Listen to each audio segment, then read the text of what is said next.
Hello everyone, I am from build it better. आज हम करेंगे third part. The chapter is what happened to the reptiles. ये chapter 9 है और a pact with the sun book से लिया गया है। तो स्टार्ट करते हैं थर्ड पार्ट। चलिए पहले पॉइंट्स क्लियर कर लेते हैं। The lizard were also order to leave the whole forest now belong to Makara and his group. अब जो छिपकली थी, अब छिपकली रह गई थी, तो छिपकली को जंगल छोड़कर जाने का भी ऑर्डर मिला। और अब जो सारा जंगल था ना, वो मकरा और उसके वर्गों का, उसके ही ग्रुप का हो गया। The crocodile faced unforeseen problem in the absence of their fellow reptiles. तो अब क्रोकोडाइल जो मगरमच्छ थे, उनको काफ़ी सारे प्रॉब्लम्स का सामना करना पड़ा उनके साथी की अनुपस्थिति में। मतलब जो भी उनके रेप्टाइल्स फ्रेंड्स थे ना, अब वो तो जंगल में नहीं थे, तो उनके अब्सेंस में क्रोकोडाइल को बहुत सारे प्रॉब्लम्स फेस करने पड़े। Next, they soon realised that their happiness lay in their fellow creature happiness and homecoming. तो उन्हें जल्दी ही रियलाइज़ होने लगा कि उनकी जो खुशी थी उनके साथियों की जल्दी घर आने में थी। आई होप ये पॉइंट्स क्लियर हुए होंगे। नेक्स्ट स्टार्ट करते हैं chapter. A few weeks passed and the animals of the forest looked tired and fed up.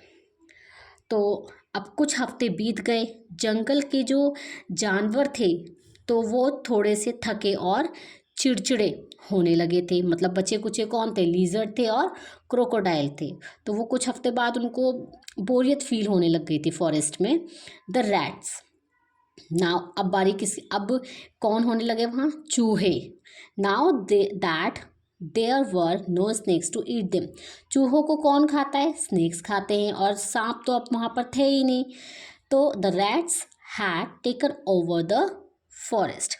अब जो रैट थे ना, चूहे थे, उन्होंने पूरे जंगल में अपना कब्जा कर लिया। And they were having a wonderful time, और उनका वहाँ पर समय बहुत अच्छे से गुजरने लगा। दे वर एवरीवेयर, वो हर जगह थे। On the tree, in the grass, in the bushes, on the ground. They ate up the eggs of the lizards and crocodile.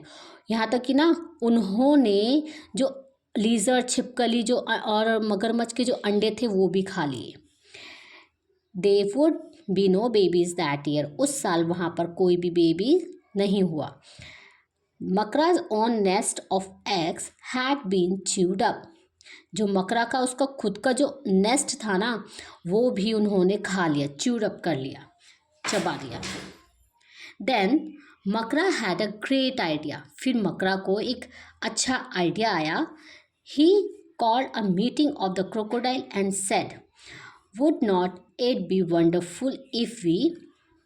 तो उसने क्या किया, फिर जो मग और क्रोकोडाइल थे ना, उनकी एक मीटिंग बुलाई और कहा, would not be it wonderful we, क्या ये अच्छा नहीं होगा,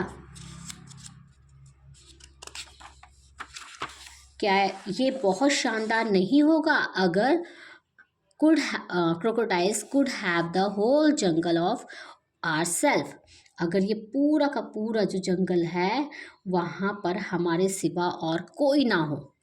These lizards, यानी कि अब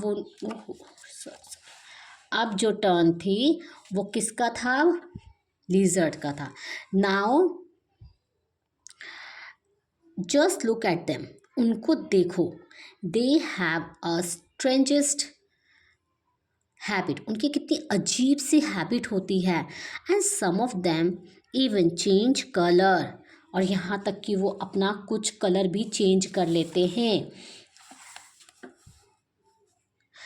how can we trust someone who is green one minute, red the next.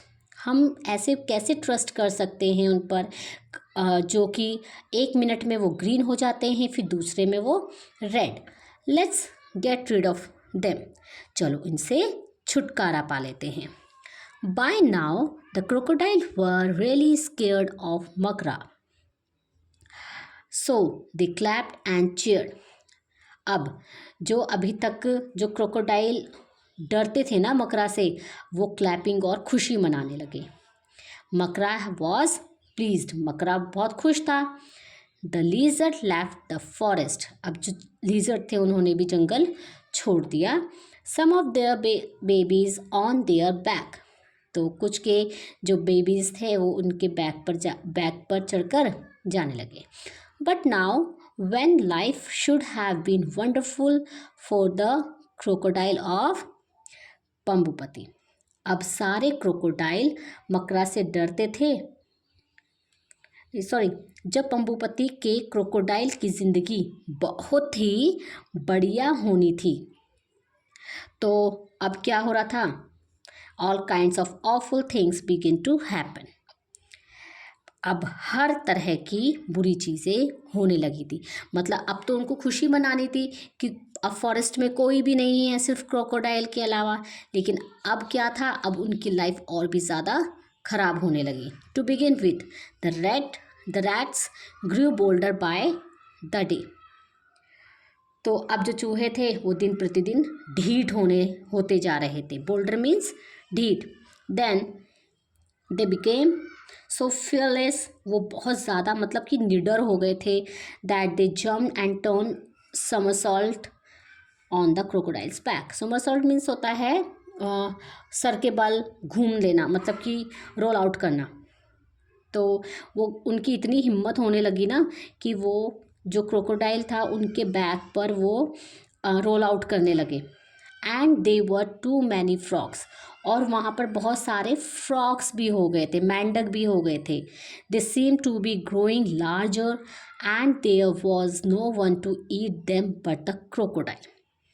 अब वे इतने बड़े होते हुए नज़र आ रहे थे कि क्रोकोडाइल के सिवा उन मेंढक को खाने वाला और कोई नहीं था. अब क्रोकोडाइल भी कितना खाए ना. तो these huge frogs begin to eat the baby crocodile. अब उन्होंने बेबी क्रोकोडाइल जो बच्चे थे ना वो उनको भी खाना शुरू कर दिया. एंड द इंसेक्ट, अब वहाँ पर इंसेक्ट भी हो गए. नाउ द लिजर्ड्स वर गोन, और जो इंसेक्ट्स को कौन खाते थे? लिजर्ड खाते थे.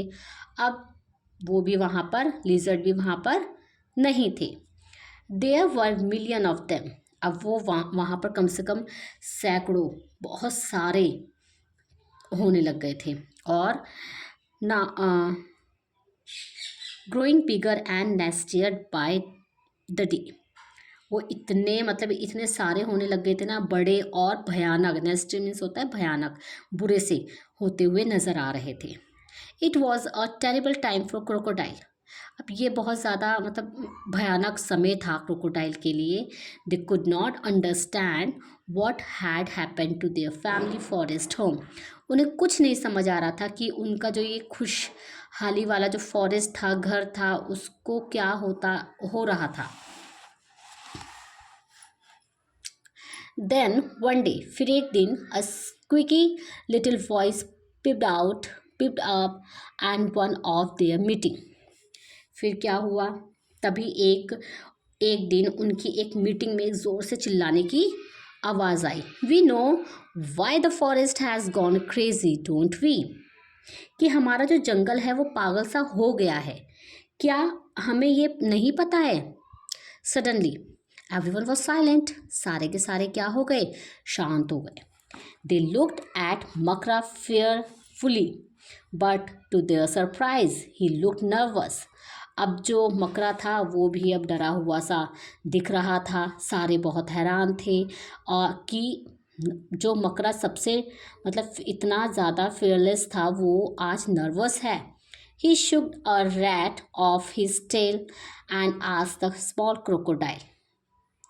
तो उन्होंने कहा, उसने क्या किया, एक रैट था जो उसकी पूँछ पर, क्रोकोडाइल की पूँछ पर चढ़ रहा था, तो उसने अपने पूँछ से हिलाकर उसको हटा दिया और कहा, वाई, छोटे जो क्रोकोडाइल थे उससे, वाई लिटिल फेलो, क्यों ऐसे छोटे साथी, it all began with a thought. ये एक गलत डिसीजन से इसकी शुरुआत हुई।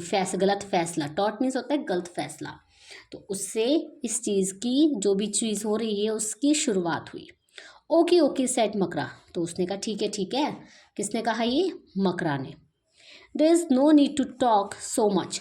ज़्यादा बात करने की ज़रूरत नहीं है। Makara did not want to admit he was wrong. Makara मतलब बिल्कुल भी नहीं मानना चाहता था कि वो गलत था। But it didn't matter all the crocodile new now. अभी क्या था ना, इस सब क्रोकोडाइल्स को पता था that he was not all that strong और पावरफुल, कि वो मतलब जो इतना अभी तक ताकतवर था वो अब नहीं है। अब मकरा जो है वो स्ट्रॉन्ग और पावरफुल नहीं है और ऑलवेज राइट, और पहले की तरह वो सही भी नहीं है। They sent urgent messages all over the place for the tortoise, snakes and lizard to come back to Pambupati. अब उसने क्या किया? अर्जेंट मैसेज सेंड कर दिया पूरे हर जगह पर। किसके लिए? टॉर्टोइस के लिए, स्नेक्स के लिए एंड लीजर्ड के लिए, कि वो पंबुपति में वापस आ जाए। मतलब उसको रियलाइज, जो मकरा था उसको रियलाइज हो गया, बट वो एक्सेप्ट नहीं करना चाह रहा था। And what a great day, कितना अच्छा दिन होगा है। It was when this creature come back, कि जब वे क्रिएचर सारे हैं आए। फैमिली आफ्टर फैमिली, फैमिली के बाद family with their little ones on their back और straggling behind shouting at their parents to wait for them. मतलब कि एक के बाद एक फिर सारी फैमिलीज आने लगी। जो उनके लिटिल वंस थे, बच्चे थे, वो उनके बैक पर चढ़कर, और कुछ पीछे से चलकर आ रहे थे। ये देखो पीछे से चलकर आ रहे थे और शाउट करते हुए आ रहे थे, अपने पेरेंट्स को बोल रहे थे कि हमारे लिए भी वेट करो।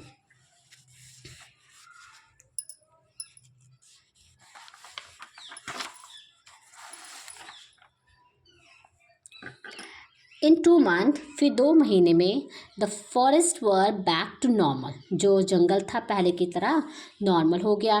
The rat disappeared and the insect and the smell the and the world finally went back to its familiar old self. मतलब कि अब पहले जैसा नॉर्मल हो गया था फॉरेस्ट, क्योंकि सारी फैमिलीज जो थे, मेंबर्स थे, वो वापस आ रहे थे। और तो उनकी वजह से रैट भी गुम हो गए, वो सारे भी चले गए। और जो इंसेक्ट स्मेल थी, जो कीड़े मकोड़े थे, वो सारे भी चले गए, क्योंकि उनको जो खाते थे वो वापस आ गए थे ना फॉरेस्ट में, इसलिए। एंड द वर्ल्ड, फिर जो उनका पूरा जो संसार था, फैमिलीज थी, वो फिर से पहले जैसे हो गई। Well Prem, said the old man. अब उन्होंने कहा अच्छा प्रेम, तो ये किसने कहा? ओल्ड मैन ने कहा। हैव यू फॉलन स्लीप, तुम सोए हो, सो चुके हो। Did my story send you off to dreamland, क्या मेरी जो स्टोरी है वो तुम्हें सपनों की दुनिया में ले गई है? आई शुक माई हेड, मैंने अपना सर हिलाया। नो ग्रैंडफादर, नहीं grandfather, I was just thinking maybe it's time I went back to my village. तो फिर उसने कहा मैं सोच रहा था मे बी अब शायद ये सही टाइम है मेरा अपने गांव में वापस जाने का। Because I have a story to tell them, क्योंकि मैं अपनी ये वाली जो स्टोरी है ये उनको सुनाना, मतलब पूरे विलेजर्स को सुनाना चाहता हूँ। But what if they don't listen to me, लेकिन इसका क्या कि अगर वो मेरी स्टोरी ना सुने तो? We can only keep at it my son, लेकिन हमें कोशिश करनी है, कर सकते हैं मेरे बच्चे। Tell these story again and again, ये जो स्टोरी है ये बार बार उनको सुनानी है। To more and more people, ज़्यादा से ज़्यादा लोगों को। Some of them may laugh at you और say your story are not true, मतलब कुछ होंगे जो तुम पर हंसेंगे, लेकिन और कुछ से your story are not true, तुम्हारी स्टोरी सही नहीं है। But they may remember them one day, लेकिन एक दिन वो स्टोरी मतलब समझेंगे तुम्हारी इस बात को। That each of us a place in this strange, जो ये स्टोरी है। But they may remember them one day and understand that each of us has a place in this strange, funny world of ours. लेकिन उन्हें ये समझना है एक दिन एंड और मतलब उनको याद भी रखेंगे और समझेंगे भी कि जो ये हमारा जिसमें हम रहते हैं ये एक स्ट्रेंज प्लेस है, फ़नी है और ये हमारा वर्ल्ड है। आई होप ये स्टोरी सबको समझ आई होगी और ये चैप्टर यहीं पर ही एंड होता है। मैं इसकी क्वेश्चन आंसर भी जल्दी से अपलोड करूँगी, तो प्लीज़ थोड़ी सी भी हेल्प मिल रही है तो लाइक शेयर एंड सब्सक्राइब ज़रूर करना। Thank you.